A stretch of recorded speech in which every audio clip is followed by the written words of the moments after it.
right. It's the Evan Ginsburg Show at VillageConnectionRadio.com. And we have a first-time guest in KJ Parker, formerly of 2CW. And 2CW had a very, very rich history. Kevin Steen, Terry Funk, Luke Harper, etc., so on. KJ, please tell us about yourself and 2CW. Well, first of all, I want to say thank you for letting me be on the show. My pleasure. 2CW was a great time. 10 years we were in business from 2005 to 2015. It started out, I wasn't there for the first 3 shows. I kind of fell into it 3 shows later. But it was guys who had a vision to put on something different than what they were seeing on Monday Night Raw and Tuesdays and Fridays. So I got affiliated with them, and after working a few shows with them, I knew that they were going to be the future of pro wrestling. And we did 10 years all over New York State, couple in other states as well. A couple of things I'm very proud of is one of our first we did a first pay-per-view in 2013. We trended number 1 and number 2 on Twitter worldwide. Wow. We were a PW Insiders Match of the Year 3 years in a row. We were the Promotion of the Year 3 years in a row. I can cross-reference my locker room with what I see on Monday Night Raw. Luke Harper, like you said, was my champion. Kevin Steen, Kevin Owens was my champion. Tommy Dreamer was my champion. Wow. Terry Funk walked through my locker rooms. Yeah. It's easier to tell you who I didn't work with at that point. And after 10 years, we did something that nobody ever does. We decided we did everything we accomplished that we wanted to do. We weren't declining on sales or anything. If anything, so you went out on top. We went out on top. We did something that never gets done. We decided that that's the way we wanted to do it. And 3 years ago, we put it to rest. And I still walk around in Syracuse, New York, and people still know me as Jack Trades. That was my name in 2CW. Yeah. I was a jack of all trades, and we're still talking about 2CW today. Wow. You know? And it's interesting to me because I've been around indies forever. I'm 107 years old. I'm 102. So, speaking of old school, I was the baby in the picture at Gotch Hackenschmidt. I was the... Anyway, I see promotion after promotion lose their shirts, go under. So what did you guys do? What tips could you give for all the indies out there? I mean, I've seen guys burn through hundreds of thousands of dollars in no time. Oh, right. What would you suggest to people? Make no mistake, we burned through a lot of money. Okay, the first couple, you got to expect to lose money. Luckily, we were in a position that the owner was somebody who had that type of money to lose, that he understood that was part of the business. The one thing I realized is that we had a vision. We stuck to the plan, no matter what. But you turned things around eventually. Well, definitely. We did real well. I mean, we did it well enough to get noticed. You know what I'm saying? And we've done set indoor records, and we did a lot of cool stuff. But it wasn't always about the money. It was more about the show. It got to the point where what could we do next? We had a bucket list. We killed that bucket list, and then it was what could we do next? And we got. I think I want to attribute all of it to the leader. We had a great leader who had a vision. He knew what he was doing. He could delegate well, and he let the artists paint. That was the one thing when guys came into work. When Eddie Edwards came into work against someone like Sammy Callahan, he didn't tell them. He just told them what the finish was, and they went and created. Eddie Edwards is very underrated. I never saw that guy in a bad match. No, oh my God. Eddie Edwards could wrestle a broomstick, and he could make it work, And I remember Eddie when he had little dreadlocks, and he was just a young kid. Him and John Walters was the first match I ever saw Eddie Edwards, and I was blown away. I saw Eddie Edwards against Davey Richards for Ring of Honor headlining. Those guys tore the place down. They were my tag team champions, American Wolves. Wow, yeah, they were great. Eddie is 2CW. Eddie Edwards is 2CW. He was with us in the very, very beginning, and he was definitely all the way through, all the way to the end. So what do you think of a guy like Davey Richards who said, I have other options in life. I'm going to walk away from this. I'm going to take a different path. What do you think of that? Well, it's the path he took, too. He's a fireman. He's an EMT. That's commendable stuff. You know what I'm saying? I always believe that you gotta have a backup plan anyway, because wrestling's just not... a lot of guys aren't going to make it. You better have that real good job to fall back on. The fact, I always thought it was funny, does he super kick somebody to get their heart started? I mean, how does that work with Davey Richards? Yeah. But it's like, I don't know. I guess a lot of guys, I'm glad when they can walk away from it and get a good life out of it, because a lot of guys can't. You know, and a lot of guys I see that they're 40 years old, they're still doing the indie shows that they've been doing for 15 years, going and taking bumps and getting concussions and stuff like that, when they probably should be out there doing something else. I've had wrestlers right on that couch where you're sitting tell me I've had 16 concussions, and these guys are working for like 2 hot dogs or a $30, payday, and I'm like, I don't get it. I've broken bones in 2CW, and I've had 1 concussion through 2CW. And I don't even wrestle. But that's not 16 concussions. Yeah, but I don't even wrestle. I don't even get in the ring and wrestle. You're perfectly lucid. Yeah. I got hit just being outside the ring. You know what I mean? So it's like if somebody like who doesn't get in the ring and wrestle could get hurt. I mean, it's a tough business. It's a tough business. It's definitely. I went in the business at 35 and retired at 47. You know, that's unheard of. You know what I'm saying? But and what do you say to the promoters? I had a promoter say to me once, Evan, I lost money 18 out of 20 shows, but I'm still gonna keep doing this. And I'm like, maybe you shouldn't. Yeah. Why are you still doing this? Yeah. No. I have it's a weird thing. I walked away and I'm really happy with what I did in wrestling. You know, I look back at it and I can say, man, I'm very proud of what I did. I am not looking to keep doing it. At 51 years old, I'm definitely not looking to keep doing it. So I don't understand anybody who's just looking to hold on, maybe, because I feel like that's what it is. Like, this is just holding on. Well, I've lost $100,000, but maybe the next show we can break even. That makes no sense to me. That's the same person who's trying to go to the casino and they've dumped 10 grand and they won 1,000 and they feel great about themselves. Yeah. I just don't get it. But I mean, there's a lot. I make the joke, and I can say this because I am one. There's a little delusion in every pro wrestler. You know what I mean? So there's a lot in some. You know. So it's like, I don't know. Maybe they just can't let it go. You know. There's a line between creating art and being a money mark. What is the line?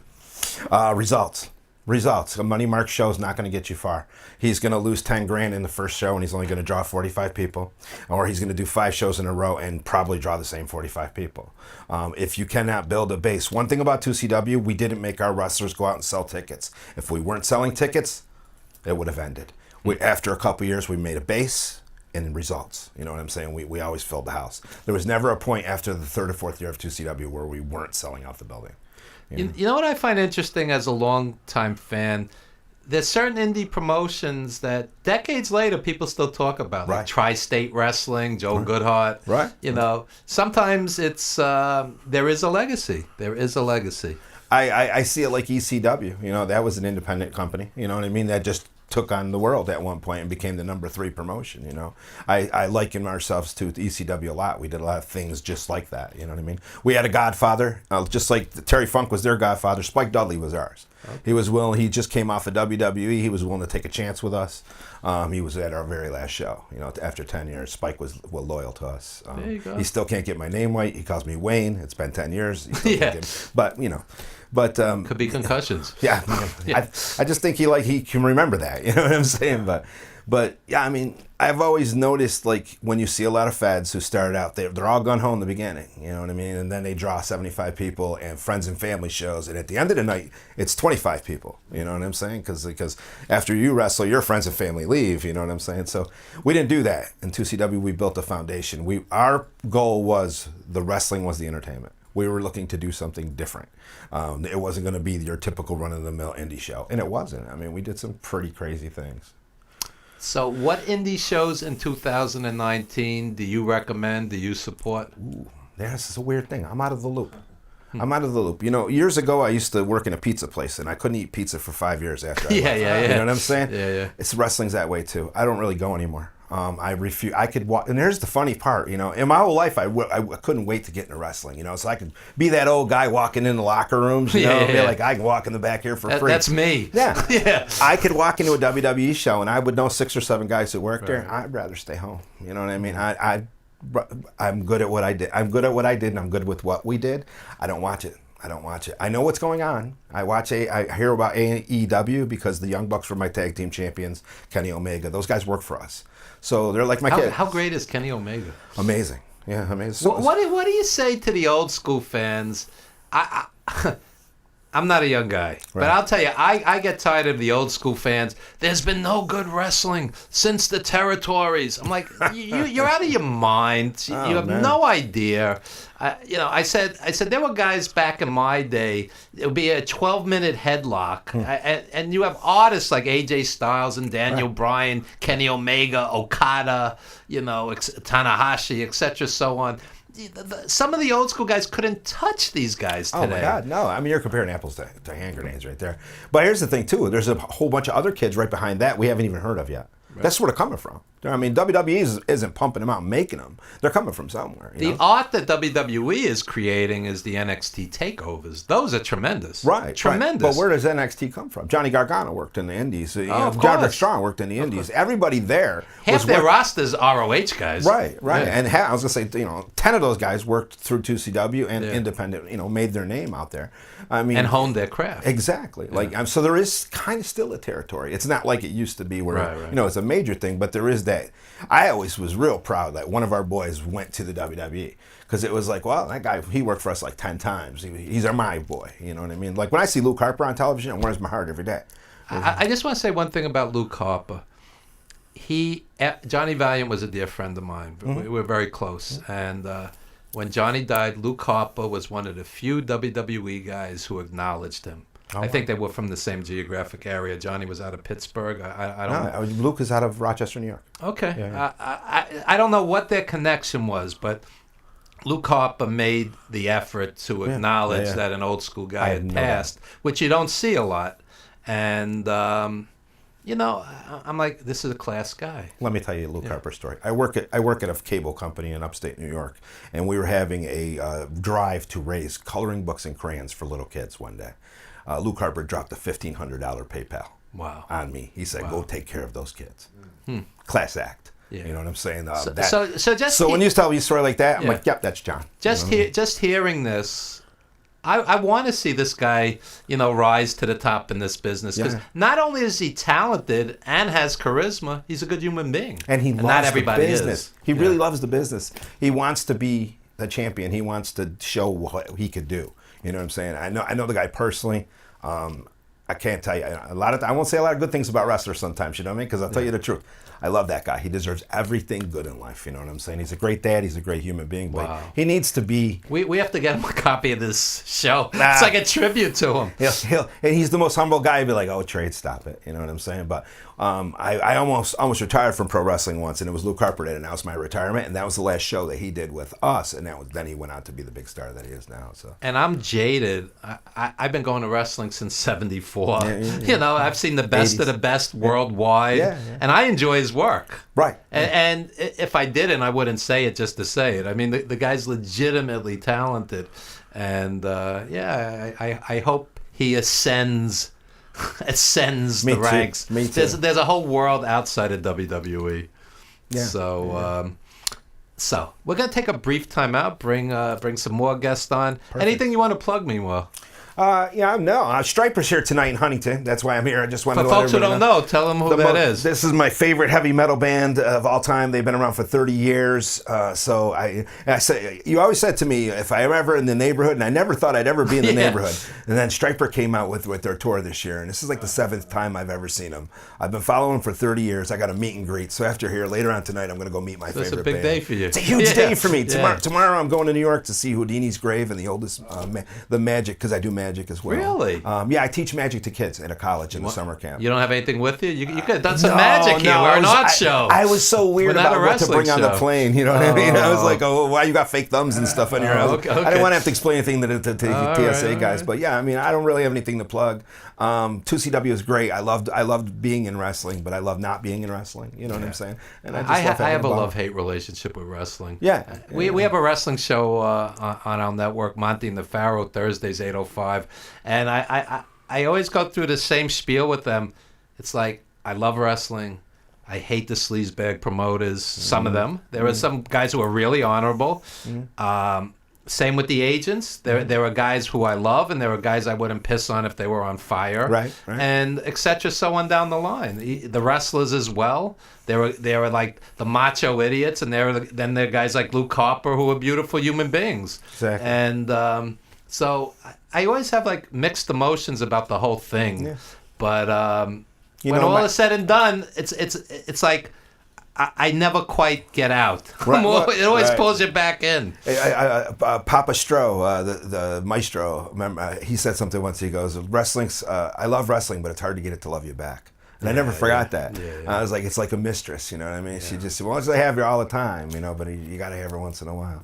Yeah. But it's also been good to me. I mean, it's like I've met you, I've met tons of thank you. people, you Thank know you. what I mean? So it's been good to me. I tell people all the time, wrestling has taken me to places, and some of the places aren't that glamorous, but I never would have been there. Exactly. Hop on a plane. I'm going with Johnny Valiant to Indianapolis. Like, why would I ever go to Indianapolis? You know, I'm like a New York guy. It's like, you know what I'm saying? Exactly. It's like I'm in this van sitting with the luggage going to Pittsburgh. Right. You know, it's like, Well, somebody says to me, well, we're going to take a 2-hour trip. I'm like, wow, it took 14 to wrestle. You know, I would have drove 14 hours to wrestle, 14 minutes. We drove from New York to Dallas to do WrestleCon. Yeah. New York to Dallas. Yeah.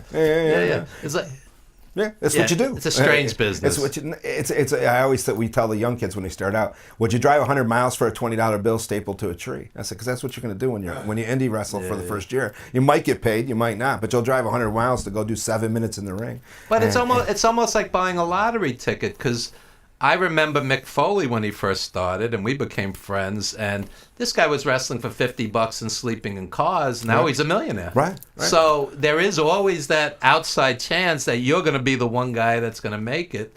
And like you said, I mean, did you ever imagine Kevin Steen would be the WWE champion? No. As great as he was, he didn't have the body, he didn't have the look. I remember Kevin Steen sleeping on the floor at the house. Exactly. Because if he slept in my room, I would have kicked him out of my room. So I remember him bringing his son to the shows and just being a normal guy. You know what I mean? So it's like I met him during the Ring of Honor as associate producer on The Wrestler. We worked with Ring of Honor, and this guy couldn't be any nicer, polite, humble. Yeah. So I'm happy that he's made it. Exactly. Me too. Yeah. And it always cracks me up because you'll talk to people who are fans and they're like, "Oh, I hate Kevin Owens," and I'm like, I kind of like him. You know? It's like, well, he's so good at what he does, he could get you to hate him. oh yeah, exactly. I mean, he was that when on the indie shows, he was great because I would watch him work a crowd, and he was like the best. You know what I'm saying? It's funny. There's not a lot of guys today who get that legit heel heat. Oh, no, like Brock Lesnar's one of them. Right. He looks like somebody who would just kick your ass, Right, just right. for the fun of it, you know. Yeah. So he's convincing.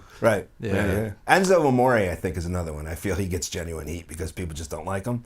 You know what I'm saying? So I feel like he's one of those. Can he work? No. You know what I'm saying? But I think that's why they hate him even more. I'll tell you a funny Enzo Amore story. I'm a big boxing fan. I go to the Barclays for the fights. I was there yesterday for Deontay Wilder's fight.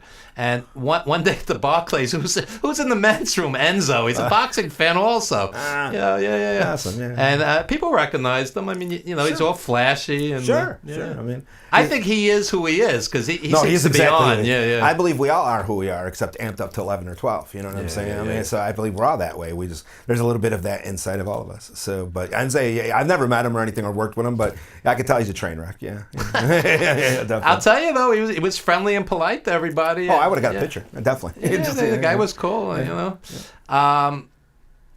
So, I know this is coming from left field, but I'm a music guy. Why Stryper out of all the bands? Because I really don't know him. I'm going to give you a great story. Stryper's a heavy metal Christian band. Okay, my mom was a heavy Are you metal. religious? No, not at all. That's the best part of it. I saw the Book of Mormon last week, which is the exact opposite of it. I'm the only Jew in America that loves gospel. I just saw Al Green 3 weeks ago. My mother was a very hardcore born-again Christian when I was growing up. There was no heavy metal allowed. I wasn't able to bring in the Kevin Sullivan one with his Fixture of the Devil on it because that wasn't allowed in my house. When I found Stryper, they sung about God, but it was that same sound. So I brought it in the house, showed her the lyrics, and I'm like, "Mom, look at this." And she was like, "Oh, that's great." Right behind it was Black Sabbath and Van Halen and all the real good stuff. Stryper was the only way for me to get metal in the house. Wow. So you know what I'm saying? So Yeah. it was like, I stole their gimmick. That's why I wear yellow all the time. I'm 51 years old. It's been 30 years I've been wearing black and yellow. There you go. But I liked them as a band. They were great. But they were the only reason. The only way I would have been able to listen to Black Sabbath and all that other stuff was for those guys. You know what I mean? So when I think black and yellow, I think of Bruce Lee, game of death. Ah, right. Right? Well, when I wear black and yellow, everybody's like, "Are you a Pittsburgh fan? Are you this? Are you that?" And I'm like, "Nope, no Bruins, none of that." I always tell them the same thing. I don't like real sports. I watch pro wrestling, so that usually shuts them down. I'm sitting in my house yesterday watching the Stella Gospel Awards. I love black gospel, you know. Right. Yeah, but I go to Kirk everything. Franklin. I'm going to Dave Matthews this summer. I'm going to Dweezil Zappa because I'm a Frank fan, and it's like I like everything, but I just got a fondness in my heart. Strike Bros also I've seen him 6 times. Always with my sister, and my sister passed away a few years ago. Oh, sorry. So this is like a dedication thing. You know, I got a meet and greet with him today, so I'm going to let him know the whole story and get a picture. And then I got to come down here and hang out in New York. So There you go. Yeah. Before we bring our other guest on, you have a long radio history as well. Yeah. Tell us some memorable interviews, because I was reminiscing with Monty and the Pharaoh the other day. I was saying how I was on WBAI 99.5 FM, 50,000 watts, and we interviewed Eddie Guerrero 3 weeks after Art Barr died, and he was sobbing on air. I'll never forget it. I interviewed Sherry Martell, and she said, I didn't see my kid grow up. I was on the road 15 years. Right. And one New Year's Eve, I was on with Lou Thez. That's how I spent New Year's Eve on air. Wow. And Blassie, Albano, Kowalski. I mean, the greatest legends in history. Right. And my editor over at ProWrestlingStories.com, JP Zarka, he wants to take these old tapes and put it out there because it's like an oral history. Right. I mean, Lou Thez goes back to the turn of the previous century. Are you kidding me? His trainers, you know. Yeah. So I'm excited to think that after I'm gone, that some of this will survive, and I would sit there, late night. We did late night radio, and I'd be on with like some of my heroes. It's like, wow, it's Ivan Koloff. As a kid, I saw him headline The Garden, and right. so it's nice to know that even though these guys are gone, some of this is going to survive. Because basically, they're cassette tapes gathering dust in my closet. So until JP, puts it to use. So what are some of the highlights of your radio interviews? I had a weird format. I had the same 20 questions no matter what. Yeah. So I always asked the same 20. But I guess the first time when I interviewed Snuka, because he was like a childhood hero to me. Yeah. You could, if you listen to the interview, I'm totally marking out completely. I lost all professionalism. My first interview was Adrian Street. And you could tell I was nervous as hell and I didn't know what the hell I was doing. But that was a fascinating one. You got me Johnny Valiant. I did Ivan Koloff. I believe you got me that one too. Because we used to we would cross paths at the Pro Wrestling Hall of Fame when I was doing Brutal Truth. My favorite one is, weirdly enough, it's going to be an oddball one. It was Paul London, because I had no clue who this kid was. I had Wikipedia. He was underrated. He was really good. I didn't know who he was. I was out of the loop, and I had 30 seconds to know we were going live, and I didn't. Thank God it was the same 10 questions. I didn't have to come up with anything. Did an hour and a half with the kid. I really liked him. Ended up coming to work at 2CW and actually remembered me from the interview. But it was like, man, that was when I knew I could pull off an interview with somebody I never knew in my life before that. But Billy Graham was a great one. Oh yeah, Billy Graham. I didn't get Captain Lou. I tried real hard to get Captain Lou. I'll tell you, it's funny. I rarely marked out, but the one time I did, Bruno left a message on my answering machine. That's pretty cool.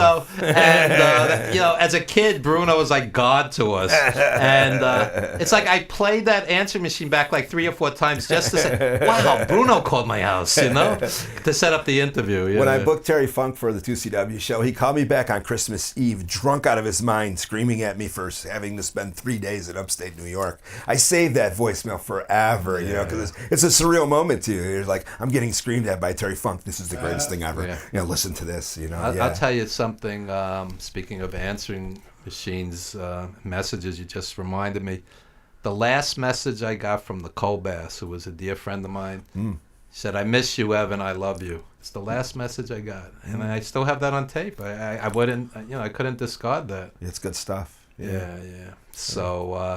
So when we come back, we're going to talk more wrestling and the arts and everything in between. And we are with KJ Parker, formerly of 2CW, quite a legacy. We'll be back after a very brief timeout. Say, you're Bobby Rivers, right? Bobby barely registers and nods while he looks around for women, I love how you beat Willie Dean tonight. I hate that guy. You know, I can't. Bobby looks at the bar and sees Willie Dean talking to two girls. Hey, Chris, kayfabe. He looks at the fan. Sorry, man, we stay here. There's going to be a fight. Know what I mean? Let's go, Chris. Chris asks, why didn't we stay? There wasn't going to be any fight. Listen, brother. Bert Ironside's rule number 1. Baby faces and heels do not socialize. Why? It's all about protecting the business. You don't tell your 5-year-old that there's no Santa Claus, and faces and heels do not sit in a bar full of marks drinking together. Kings of the Ring is the first audio drama podcast based on wrestling. Search Kings of the Ring from any podcast app or kingsotr.com.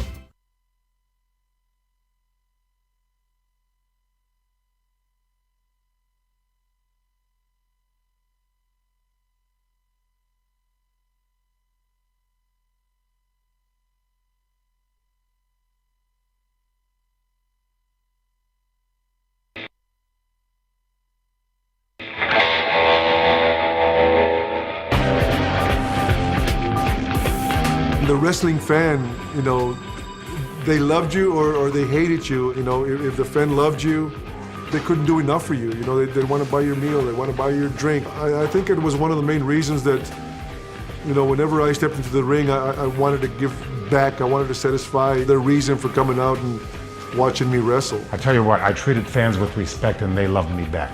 Whether I was a heel or a babyface, it didn't matter. I learned right from the get-go with my parents that it was to appreciate every single fan that you got, everyone. You know, I think that's one of the reasons I've had longevity in wrestling is that I always treated my fans with a lot of respect. They wanted to kill me trying to get to my car, and they always knew I was in a Cadillac or something, and it was, you know, you were in fear for your life sometimes. The New Jersey crowds were always great in the Boston Garden. It was dangerous at the Boston Garden. The fans were believers in that era. They believed the doggone thing was real. And they were some of the fans were very violent. I look back on it and I'm saying, well, you put up a lot of you know what. But you know something? That's what drove me to do it. Because the more those people hated me, more this I made. I was being punched and kicked, and I was having beer thrown on me. I was being hit by chairs. How angry do you want to make your wrestling fans? How much do you want to butcher up your baby faces until they're all bleeding and they're being beaten by 8 or 10 guys? I mean, how far can you push an audience before they lose it and then you have the Alamo kind of thing? Play with people's heads, you know. You gotta play with their minds, you gotta play with them. Psychology. Because that's how you manipulate people.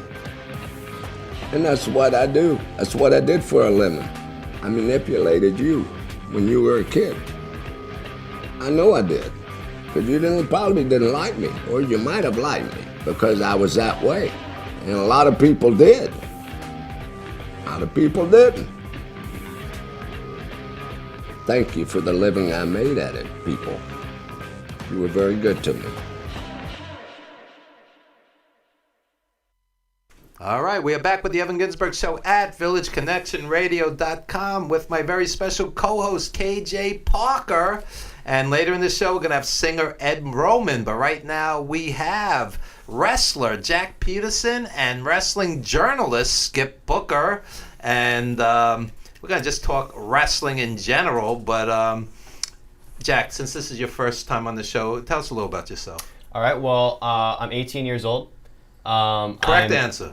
No, there you go. So right. far. I'm in college right now. I'm first year in college. Since I was 9 years old, I've been a huge wrestling fan. It's like my favorite thing above anything else. And it's probably more in recent years that I've started to become interested in being a wrestler. And so I started training, I believe last October. I only have a limited amount of training. I haven't debuted yet or anything like that. But I trained at the Creative Pro School in Long Island with Kurt Hawkins and Pat Buck. Well, they're totally legit. They are legit. I've heard yeah. of What do you think of trainers who have accomplished absolutely nothing in the business? Those guys are legit. Yeah. No. That's the thing too. Is like when you walk into a locker room and you say I've been trained by those guys. Yes. People will treat you with respect. When you say I'm trained by Joe Blow, never heard of before, I mean you can't take it seriously. You know what I'm saying? Right. There's a whole bunch of people getting trained in their backyards. I don't understand. And what do you think of those guys as human beings beyond just being trainers? So I actually never met Kurt Hawkins. He was on the road. He's still on the road. So he would come in every once in a while, but he never happened to be there a day that I was there. But Pat Buck is a great guy. He's a great trainer. He's got a very good mind for how to kind of make things work in a unique way within a wrestling match, how to make certain moves look better, how to make things you do, the way you carry yourself in the ring, just better. And there were some other trainers who were graduates of that academy too, who I really enjoyed their expertise. There's a guy, Johnny Clash, who is a wrestler for Creative Pro now. But ultimately, I no longer attend Creative Pro because it just got to be too much with the commute and stuff like that. And they also only have one ring in the building, which got to be for me a little bit tough because there were a lot of students. A lot of people are signing up for that place. I didn't have as much time in the ring, but yeah, I really enjoyed it though. Okay, that's like a mixed review though. No, the school itself. They're gonna want to murder you when they see you. Yeah. The school itself, I've got endless praise for. It's great. It's great. Just good. for me, I don't know that it was the perfect fit for me, which is why. Okay. And Skip Booker, as someone who's been around wrestling as long as I have, what advice would you give to a young wrestler? Oh wow, just you got to stick it out. It's a rough life for a young wrestler. You're not getting paid much. You're traveling hundreds of miles. I mean, you really have to have a thick skin, and you got to stick it out, and you just got to keep going, keep plugging away. And I mean, how many young guys have we seen, try to make it and just burn right out? What's troubled me is when I was a kid, somebody like Pat Patterson, his career would peak at 35 or 40 years old, headlining the Garden. Today, with all the high spots and crazy moves, these guys are done by 35 or 40. Their bodies are destroyed. So what advice would you give along those lines? Even if they make it to that far, you know what I'm saying? Exactly. My best advice, and I give this to every kid who starts out in pro wrestling, when the promoter asks you to do something, your answer is yes, sir, as soon as possible, no matter what it is. What if he wants you to fall off the top of a huge ladder? Are you obligated? Go get the ladder. No, because a good promoter's not going to ask you to do something to put you in harm's way. I seen a lot of guys who came in and we gave them a character and they didn't embrace the character, and then 6 weeks later they weren't working. You know what I'm saying? Because they didn't embrace the character and do what they were asked. I had one kid, we gave him a flamboyant character, Adrian Adonis type character. He never said a word. He went out and did it. A year later, we made him our champion because he was willing to do whatever it took, for the show, for the company, for anything. So if the promoter says, "Hey, I'm going to dress you up in flowers today," what color flowers? So would you say it's wrong for the young wrestler to have input, or you say the best thing to do is just keep your mouth shut and do it? Well, I come from an old school business, and I come from the old school where you definitely kept your mouth shut. I didn't say anything for the first 3 years that I worked in wrestling. I'm saying yes sir, no sir, and did what I was asked. Stand up for yourself. If something's wrong, definitely. Hey, I want to put you on fire. No, you know what I'm saying? Because that's just ridiculous. A promoter shouldn't put you in that position. Especially somebody new. He should definitely not be putting you in that type of position. Let me take this in a slightly different direction. You're a young guy and not a lot of actual match experience as of yet. Do you work for free? Do you work for the 2 hot dogs? I mean, where do you? What do you suggest to a young wrestler? I'm funny on that because you're not going to kill the promoter if he gives you $20. It's not going to kill the promoter to give you $20. So I don't know. I worked for free for the first 2-3 years of my life, of my career, but I just wanted it so bad. I wasn't working in ring like you are going to be too. I wasn't risking my life. I wasn't in a match, so it's a little bit different there. But you got some worth to you. You know what I'm saying? If you don't set your worth, they're going to set your worth, and it's going to be, yeah, kid, you can work for free. But you might have to work for free a couple times just to get on a show. It depends on what Kevin Steen worked for free. You know, Wow. I mean, everybody Wow. worked for free at one point. So I mean, like, and then look where they are now. You know what I'm saying? But do you work for free 5 years into the business? No. You know what I'm saying? No, absolutely not. But I don't know.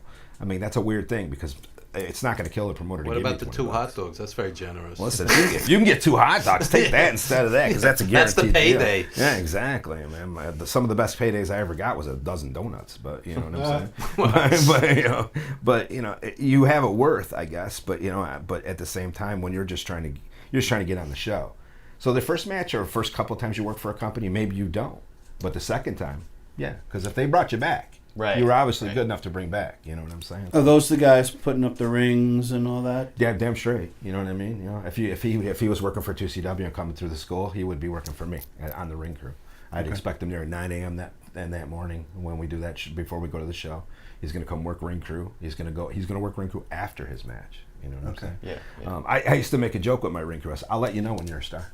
Wow. Yeah, and there's some kids who are still on my ring crew. I just never told them yet. They're still working indies. You know what I mean? And one kid, Mike Skyros. If you're watching this, Mike Skyros, you're a star now because it's been 5 years. But I mean, you pay your dues, and you can, and that's the best way to learn. Pay your dues in anything. I used to do radio 3 in the morning. Yeah, I had 3 in the morning. At a Watertown show, I had a guy named Spike Dudley doing ring crew with us. I'm sure you heard of Spike Dudley. Yeah. And Spike Dudley told me it is an honor to work on my ring crew. Yeah. I said, this guy was in WrestleMania. Right. You know what I'm saying? So if Spike Dudley's saying that, go pick up a board. You know. Besides that, bring something to the table. If you're a guy who shows up early and you say to the promoter, hey, I'm here to set up. Hey, what can I do for you? Believe me, you're going to get put on shows. You know? So you guys are the perfect guys to ask. What do you think of the whole Leo Rush thing where he said, I don't want to be carrying guys' bags and all of this? What's your take on that? I'll throw it out to all of you. I don't know who the guy is. I heard about it. WWE guy. I know. I get it, but it's like maybe young guy. If you're trying to get noticed, I guess that's a way to go about it. But if you want a job, it's not the way to go about it. You know. Well, what do you guys think? Well, I was a fan of him when he was on the indie circuit and saw him wrestle several times. I think maybe getting up to WWE went to his head. Mm-hmm. Went to his head, and I think that's what caused him a lot of the problems in the locker room and the carrying bag comments. I mean, just recently, Greg Valentine stayed by me. He's older than me. He's got his aches and pains. He's not a kid. And I gladly, he didn't ask me. I just took his bag and helped him. I'm younger than him, and I'm honored to. Right. I didn't see any issue with it. I call it respect. Yeah, exactly. I mean, if Terry Funk was here, I'd pick up Terry Funk's bags. Well, there you go. Same scenario. The thing is, too, he's so young compared to other people coming into WWE. Yeah. He's like 23 or something. That's younger than like everybody. He made it from starting training to wrestling. He was at WrestleMania, right? In like 5 years or less, something like that. So I feel like with him, it's a different scenario than if it were somebody who is 35 carrying the bags for like a 45-year-old wrestler. You know? Okay. And on the other side, I'm always pro-worker as opposed to monster corporation. If he's asking for more pay, God bless him. They've got money to burn. Oh, yeah. So Vince is a billionaire. I have no issue, get what you're worth as far as a payday, but I don't necessarily agree with the bag thing. Yeah. Yeah. So who are some of the guys that influenced you? Well, my favorite of all time is Chris Jericho. Wrong answer. You're supposed to say your dad. Okay. Lee Peterson. No, I'm joking. But I know your dad, by the way, yes, from the movie business. Right, yeah. Shout out to Lee Peterson. Yeah. Chris Jericho has been my all-time favorite since I was a kid because he's always something different, He's, first of all, he's obviously so great in the ring, he's so great on the mic. Everything he does, for me, I think is like perfect.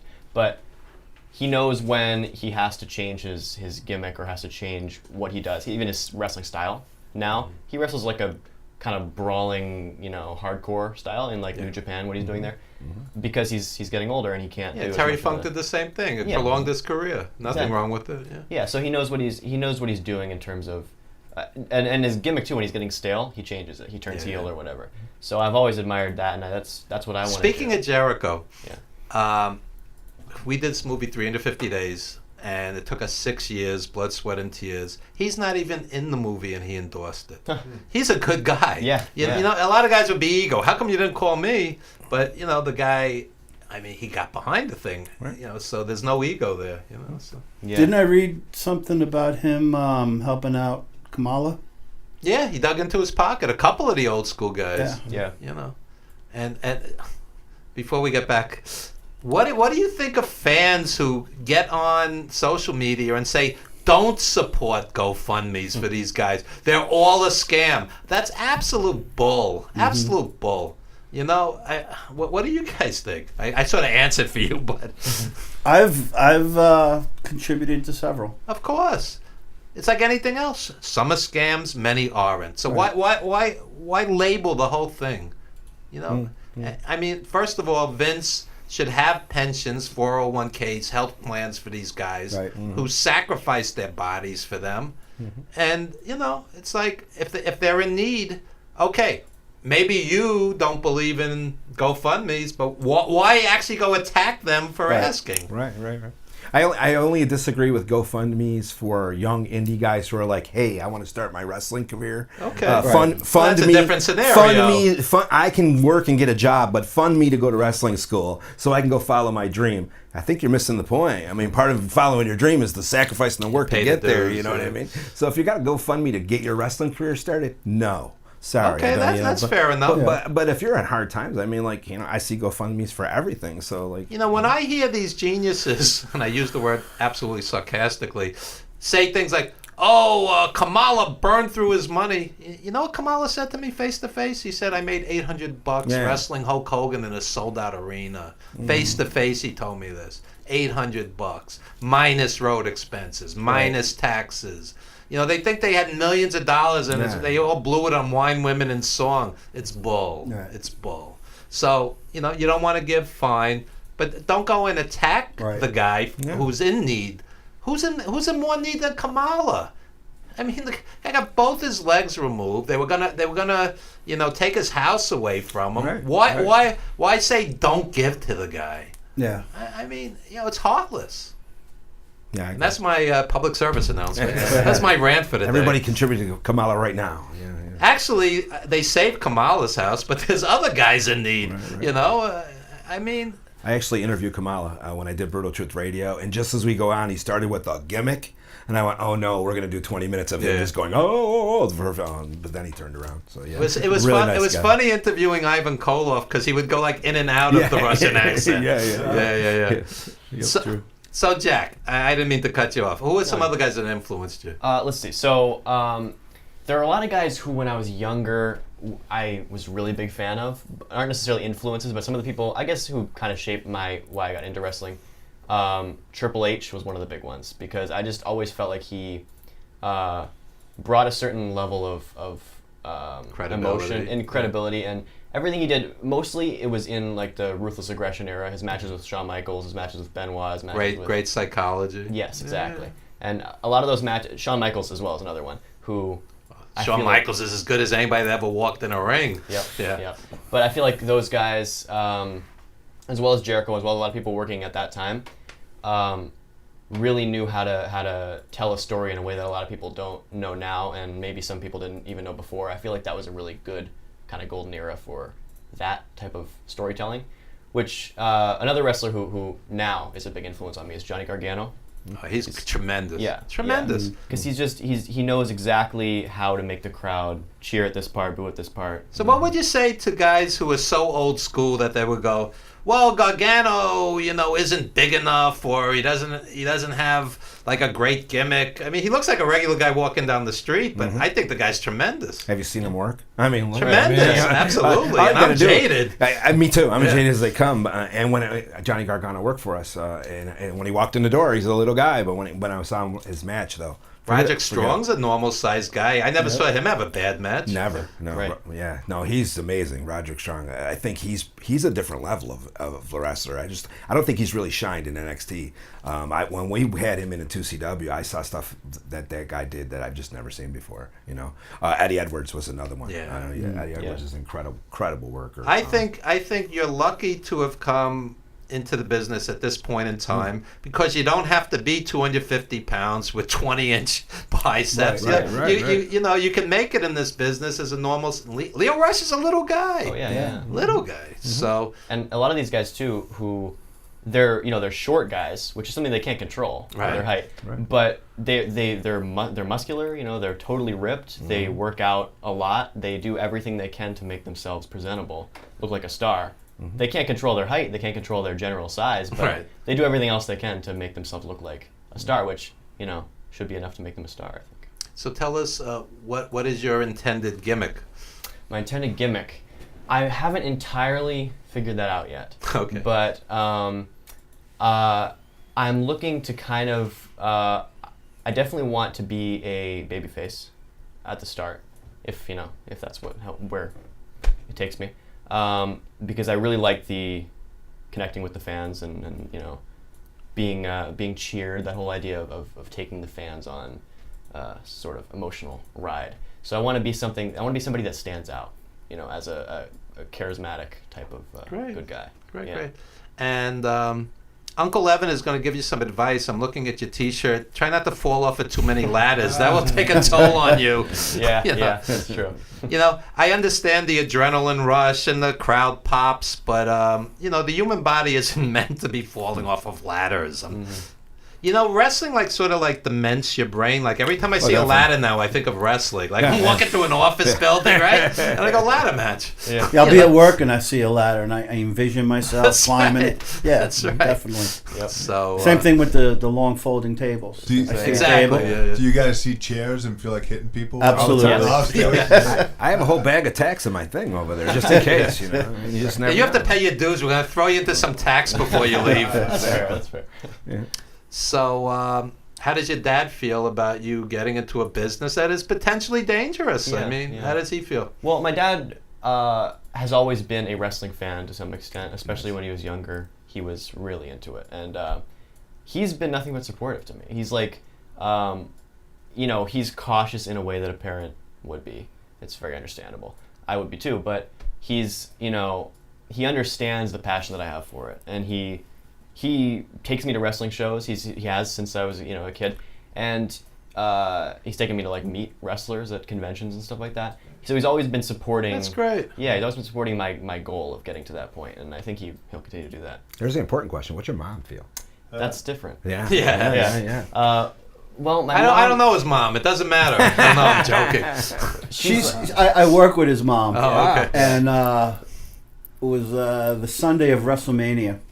We were watching it at Fountain House, and she came down and she's looking This at is a different show. Tell people what Fountain House is. They're not going to know. Yeah, Fountain House, we work with adults dealing with mental illness. So we were watching WrestleMania. She had his mom had come down, and she's watching the pre-show on the screen, a couple of the matches, and she looked at me and she's just like, it's so hard to watch this knowing my son wants to do it. Yeah. But I feel she's supportive of it. She is supportive. She's supportive as much as I think that she can be. Right. Given her, you know, natural wanting me to not get hurt. She's constantly, you know, she often, whenever I'm watching wrestling and she'll watch it, you know, too, she'll see something that somebody does and think, I can tell she thinks of me in that position, you know, and thinks, I really do not want you to get hurt.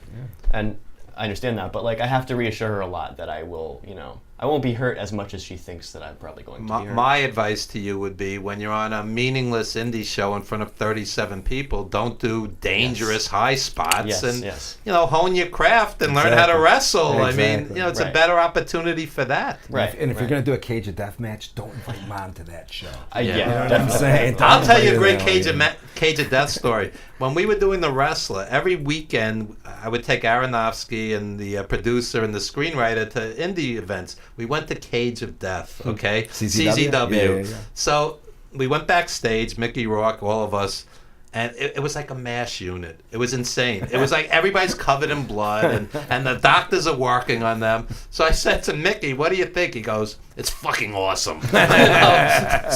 But if you're mom and you're falling through a pane of glass, it's not so awesome. My mom actually drove me to a Cage of Death show a couple years ago. But that's different than you going through the pane of glass. Right. But I came, somebody went through a pane of glass and it shattered into the crowd, so I caught a piece of the glass. And I showed it to her after the show, and I was like, a guy went through this, and it went into the crowd, and she just looked like she was going to throw up. She's But but it's not the glass going into your body. Yes. Mom would not appreciate that. Yeah. No, I wouldn't do that either. Good, That's good. That's too much for me. And you were at a show last night, right? Yeah. I went to a show last night, ICW New York is the promotion. In Oh, yeah, Jack Sabbath. I know Jack. Yes. It was a great show. Yeah, they lean a little hardcore, but they have quality wrestlers.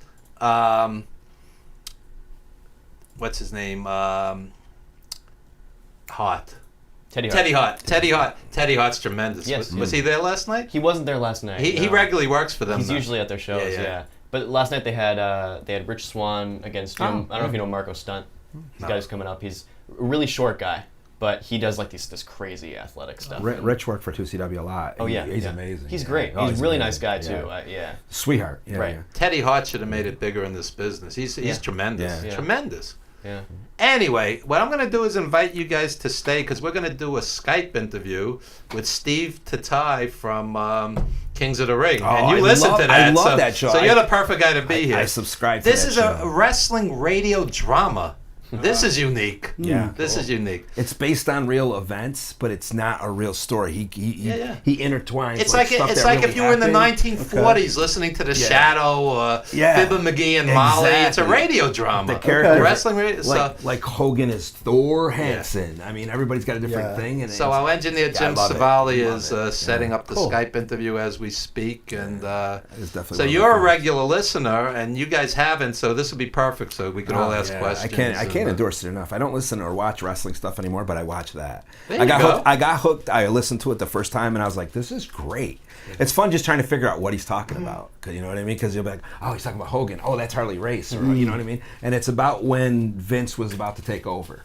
So it's that character. Like Hulkamania wasn't made yet. Right. And, you know, they talk about Rocky, but not in the way it really happened. And it's super good. I mean, like the characters are great, the voices are great, and I think they're on episode 13 or something now. They're up there now, and now they're at the point where Vince is taking over. Well, it's Julian Kane. It's not Vince, it's Julian Kane is taking over, and he's just about to lose his shirt. And I think we're coming into the first WrestleMania. And you know, it's something unique, completely, as opposed to some overzealous fanboy over-analyzing Raw and SmackDown like it's sacred.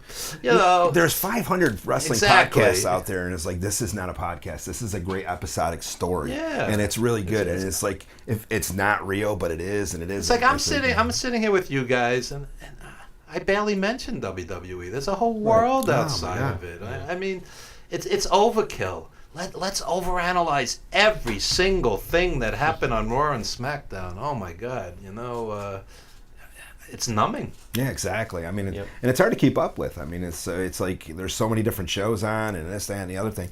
Now you have AEW coming into play, so it's like I don't know what's gonna be like next. So Jim, give me the signal when you got it. We'll keep chatting meanwhile. Speaking of AEW, I was a little annoyed at the fans who were like, it's too expensive. It's it's $50-$60 for the pay-per-view, and I'm kind of like, you have no problem, spending $5,000 for WrestleMania, or hundreds of dollars for a WWE pay-per-view, or even $135 ringside for a house show. But the new guy, you have a problem with? Well, I say, get a bunch of guys together, get a pizza and have an old school, pay-per-view party. How much was All In? I mean, that's a little cheaper, but almost the same. But still, but that was their first thing, and that wasn't with the networks and all that was going on. I mean, I used to love back in the 80s. You get a bunch of guys over the house, get some junk food, hang out, forget about work, forget about your problems, all that mattered was the pay-per-view for 3 hours. You know, so like, what's the issue? Everybody throws $5-10 in the till and done. Everybody's used to paying just $10 a month now for the network, and so You They don't know. had idiots who spent $3,000 sitting behind a pole at WrestleMania. That's a non-issue. Exactly. That's a non-issue. Exactly. I can hear you. Or they'll go to the StarCast events, and spend hundreds and standing in line to get autographs with wrestlers and stuff like that. The flight, the hotel, and all those pictures. That's $1,000 weekend right there. Some of these guys are spending $150 an autograph for WWE guys. Can hear you. Why are you bitching about a 3-hour show, a quality show? You're right. Lucha Brothers against Young Bucks. How great is that? Yeah. I'm sorry. I mean, not every match is going to appeal to everybody, but you can't tell me that's not going to be good. Exactly. Who's Kenny working? Kenny Omega.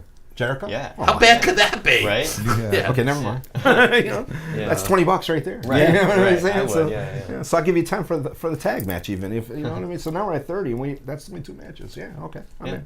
Am I gonna watch it? No, probably not. No, probably not. People are like selectively poor. Yeah, no, really. Exactly. No, it's true. I'll tell you a true story. This always bothered me. I produced a movie with Wounded Warriors. Okay, full cooperation of the U.S. military. It's called Teresa Sario Alive Again. Gary Sinise is in it. I mean, and we worked hard and on a shoestring. I'm sitting with this actor who I always supported, always had him on my shows, always promoted the guy. And I show him the movie's done on DVD. He just looks at it, that's nice. Guy had an $800 WrestleMania ticket. Okay? Talk about selectively poor. Let's not support the independent artists. But I have $800 for the Monster Corporation. Right. For one seat. Yes. We are ready. Okay, with Steve Tatai from Kings of the Ring. How are you, Steve? Great. Can you hear me? Yes, I can. We have KJ Parker, formerly of 2CW, and he's a regular listener. He loves your show. Oh, that's good to hear. And tell us the history of the show, because I was just saying how this is unique in a world of, stultifying wrestling radio where every WWE, minutia is beaten to death. You're doing something totally different. Tell the fans who aren't aware about it. Yeah, Kings of the Ring is wrestling's first audio drama podcast, which is a fictional dramatization of the 1980s wrestling scene, focusing on the 80s during the promotional wars where the territories were battling with national expansion. It follows the rise and fall of the kings or power brokers of wrestling, while also giving you a behind-the-scenes peek into the sex, drugs, and muscles lifestyle of the 80s wrestler, like in 350 Days. For the wrestling fans, it's a chance to relive the glory days in the 80s, and it's about nostalgia and what life was like. And for the younger wrestling fans that weren't around for that time, it's a chance to learn what life was like in this era where kayfabe was still adhered to, and there was this strong wall of an illusion of presenting wrestling as real, and the lengths that the business and the wrestlers went through to maintain that illusion. I want you to know you have the best radio voice I've ever heard. I'm retiring right after the show. That's right. Just say Thor Hansen. Thanks very much. Jim Savali, who hosts multiple shows here, just said the same thing. Yeah, we're both quitting after this. Yeah, he's the best. I'd recognize that voice anyway. But it works for wrestling fans, but even for non-wrestling fans as well. It has all the hallmarks of a modern cable TV drama now. You look at shows like Mad Men, which focuses on the ad agency in the 60s, The Sopranos, about the mafia world in the 2000s, even like I'm Dying Up Here, which is this new show on Showtime. I love that show. They canceled it. I was heart sick. Oh, no. But as you know, it focused on the stand-up comedy scene, the 70s. And so Kings of the Ring is the wrestling version of those shows. An ensemble cast, a gritty drama that shows the entire industry, not just focused on one character or one location like Glow on Netflix, but trying to show the wider expanse of the wrestling industry in the 80s, as like an 80s Game of Thrones, but in a wrestling ring, of course, but similar format. And in 2019, why a radio drama? What motivated you to do this? Because I remember in the 70s they briefly brought back The Shadow, Fibber McGee and Molly, all these like classic. They just re-released these old radio dramas, and it had sort of a renaissance for a bit, and then it faded. But radio dramas are pretty unique in this day and age. There's not a lot of them. What was the motivation? It sort of evolved to become in this audio form. The original concept was as a TV show. I can tell you exactly when this happened. This was in 2015, and this was when TNA Wrestling was at that point where they had just been booted off of Spike, and they were on Destination America, and there was getting time for negotiations, and it wasn't looking good for TNA about staying on Destination America. And so at that time, Jeff Jarrett, who had just launched his Global Force Wrestling about a year or so earlier, was brought back.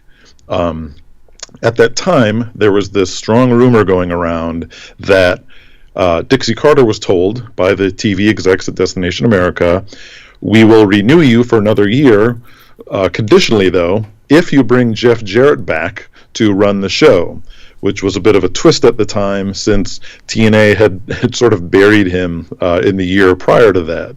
So this was a bit of a twist, and I remember thinking, it's like, wow, what a Game of Thrones type scenario is going on here. What a Dallas Dynasty-like twist going on. So as it turns out, it wasn't true. It was just a rumor. So Jeff Jarrett was just there for an appearance, a co-promotional thing. But it was the idea of that. What's the meeting like when they bring Dixie Carter in and drop the bomb on her? You know, and these are the sorts of scenes that we don't see as wrestling fans. You know, there's like two worlds. You've got what's in the ring and on the show, and then what goes on behind the curtain. And often what happens behind that curtain can be a lot more interesting than what the actual show is. And I thought this would be an awesome cable TV drama, you know, with this sort of thing.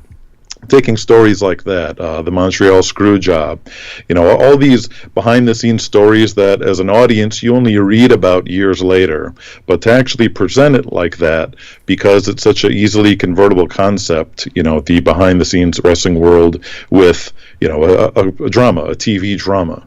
And so I sort of take all these stories, I take the real life stories, the real life people, all the different wrestlers involved, the history involved, all the stories I've ever heard, the legends, every little anecdote I've heard.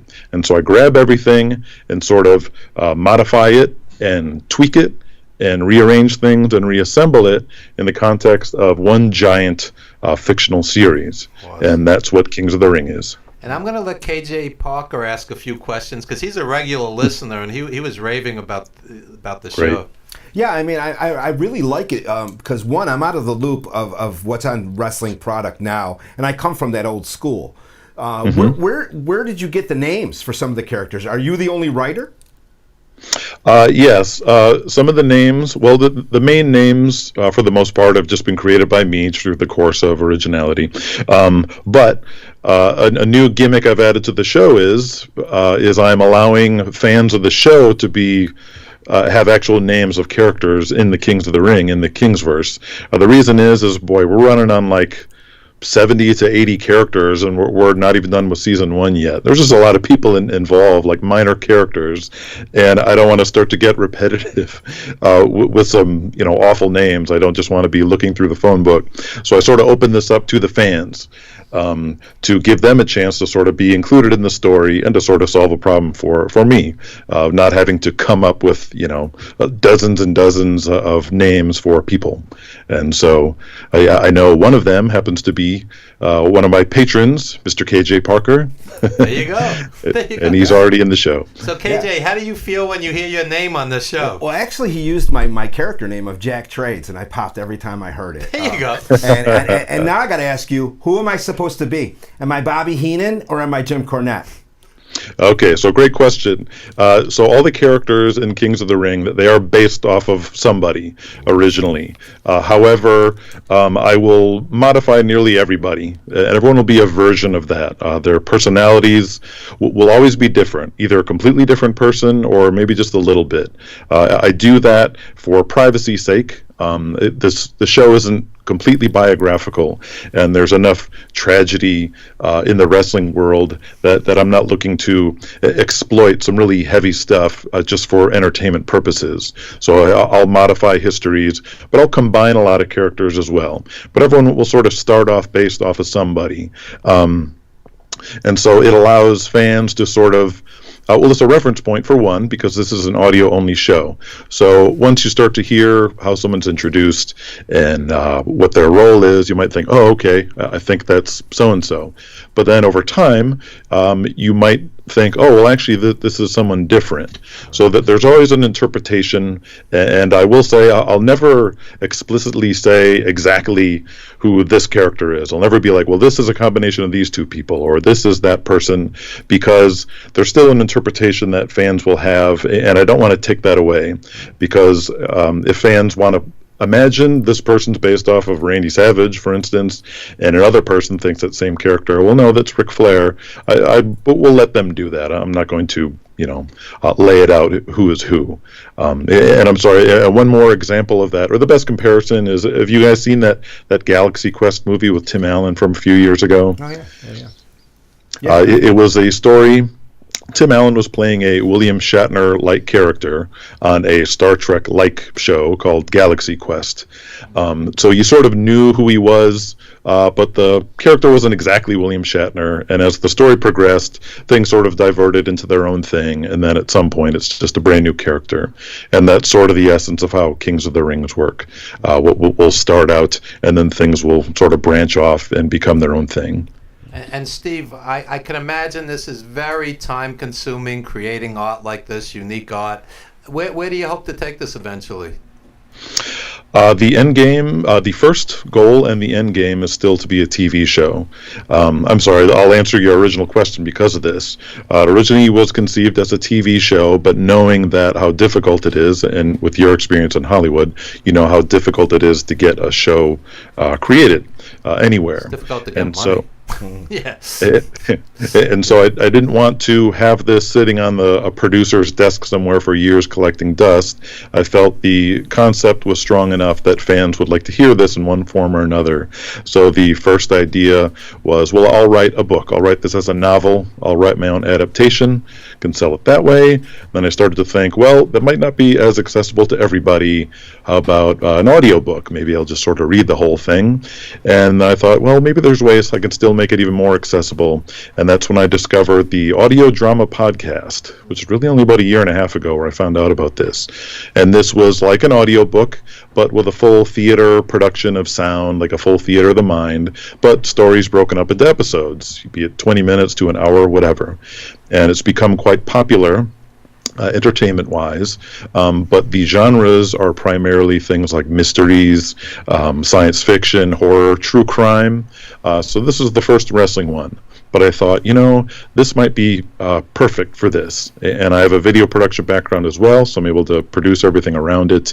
I can sort of dig up my old cachet of voices back in my college radio days. So I've been dusting off my Rich Little inside and making that a part of the show.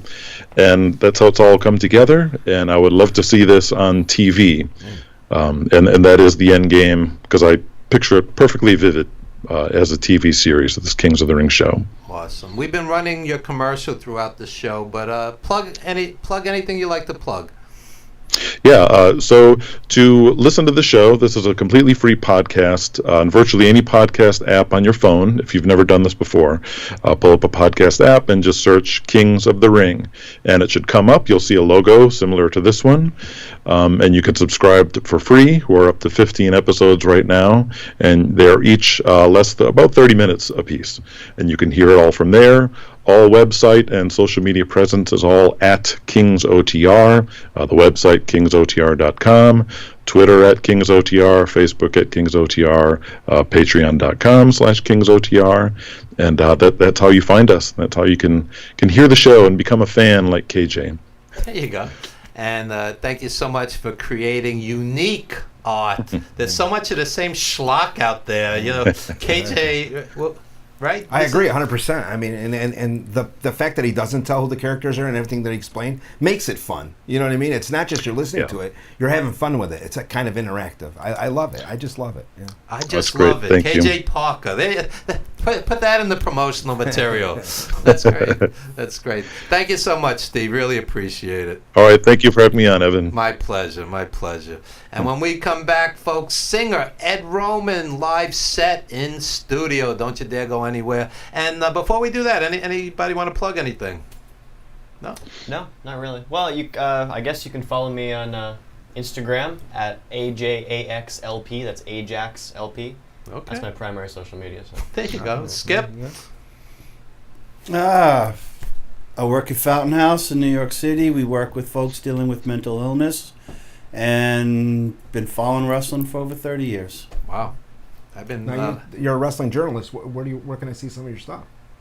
You'd have to ask Evan. Okay. He's my agent. Gotcha. There you go. There you go. We'll be right back, folks, with singer Ed Roman. Don't you dare go anywhere. I want to see what music. Say, you're Bobby Rivers, right? Bobby barely registers and nods while he looks around for women.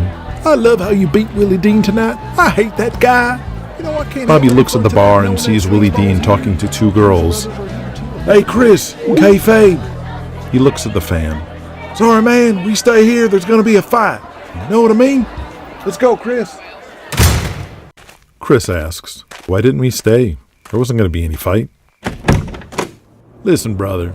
Bert Ironside's rule number 1. Baby faces and heels do not socialize. Why? It's all about protecting the business. You don't tell your 5-year-old that there's no Santa Claus, and faces and heels do not sit in a bar full of marks drinking together. Kings of the Ring is the first audio drama podcast based on wrestling. Search Kings of the Ring from any podcast app or kingsotr.com.